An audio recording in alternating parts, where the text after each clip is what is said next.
자, 맨해튼 아웃 시간입니다. 요즘에 그 대북과 관련된 지정학적 리스크가 있어서 오늘은 이분과 함께 이야기를 좀 나눠보도록 할 텐데요. 킹스 칼리지 런던 전쟁학 연구원 우예슬 연구원 연결해 보도록 하겠습니다. 안녕하세요. 네, 안녕하세요. 네, 그 트럼프 대통령이 대북 경제 제재를 1년간 연장할 방침을 밝혔잖아요. 향후 여파에 대해서 어떻게 전망하세요?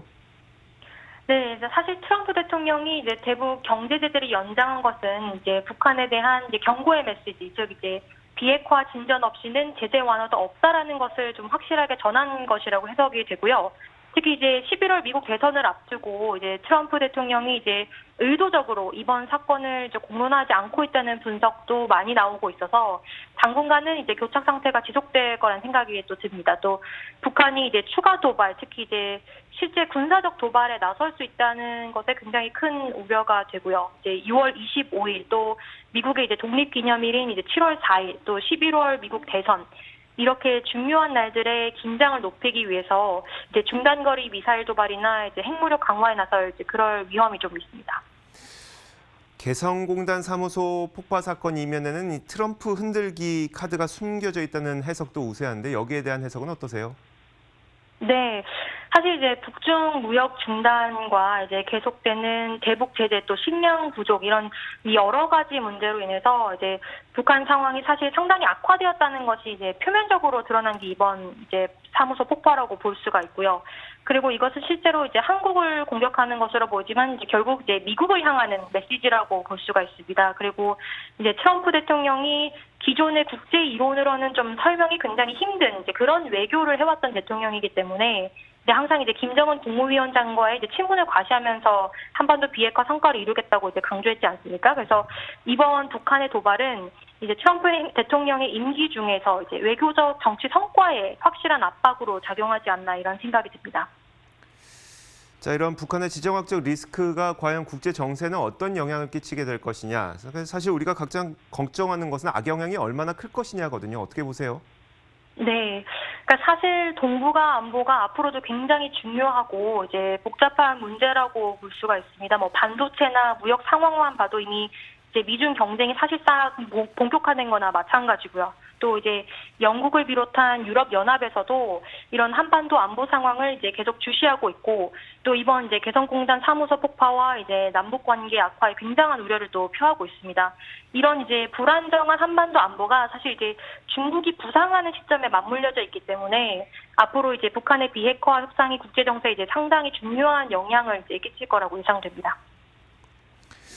사실 우리에게 중요한 것은 이제 남한과 북한 그리고 미국 이 3국 간의 관계일 텐데 향후 남북미 관계는 어떻게 될까요? 네, 사실 이제 개성공단 내 이제 남북 공동 연락 사무소는 이제 상징적인 거거든요. 우리 국민의 막대한 세금이 들어가기도 했고, 이제 남북 관계의 외교적인 협상 그 상징이었는데, 그 외교적 협상을 더 이상 추진하고 싶지 않다는 것을 북한이 나타낸 것이고, 그래서 이제 외교적 상황은 지금 이제 악화됐다고 볼 수 있습니다.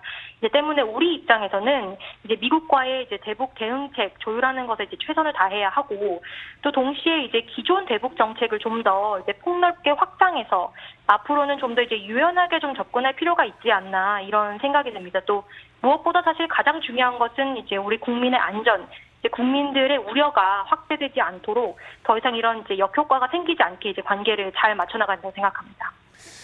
추가적으로 한 가지만 더 여쭤보고 싶은 게 있는데 이제 네. 그러니까 북한에서 이런 행동을 취하게 되면서 미국에서의 네. 대응은 어떤 식으로 나올 것으로 보이세요?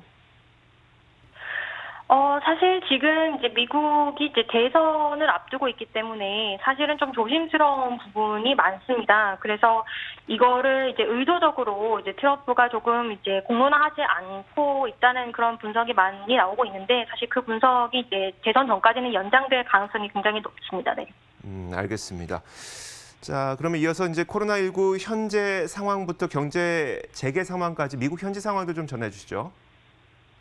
네, 사실 이제 미국 한 10개 주 상당에서는 이제 신규 확진자가 최근 일주일 사이 이제 상당수 증가하고 있고요. 이제 여전히 지금 상황이 이제 1차 코로나 팬데믹이라는 점에서 조금 우려가 깊습니다. 이제 오는 전문가들은 이제 오는 10월까지 많게는 사망자가 한 20만 명을 넘을 거라는 분석도 많이 내놓고 있고요. 그런 가운데 이제 장기적인 이런 경제 침체가 오히려 또 다른 위험이 될 수 있어서 몇몇 주별로 이제 상점들은 서서히 이제 열고 있는 그런 분위기입니다. 그래서 우리 교민들이 많이 살고 있는 캘리포니아 같은 경우에는 이미 해변가 레스토랑은 야외에서 식사를 할 수 있어서 이제 외식이 가능한 이제 그런 일상으로 조금씩 돌아오고 있는 그런 분위기입니다. 알겠습니다. 자, 이렇게 킹스 칼리지 런던 우예슬연구원과 함께 자세한 이야기 들어봤습니다. 오늘 말씀 고맙습니다. 네, 감사합니다. 자, 굿모닝 530 글로벌 1부 마치겠습니다. 잠시 후 2부에서 더 많은 내용 들고 찾아오겠습니다. 잠시 후에 뵙겠습니다.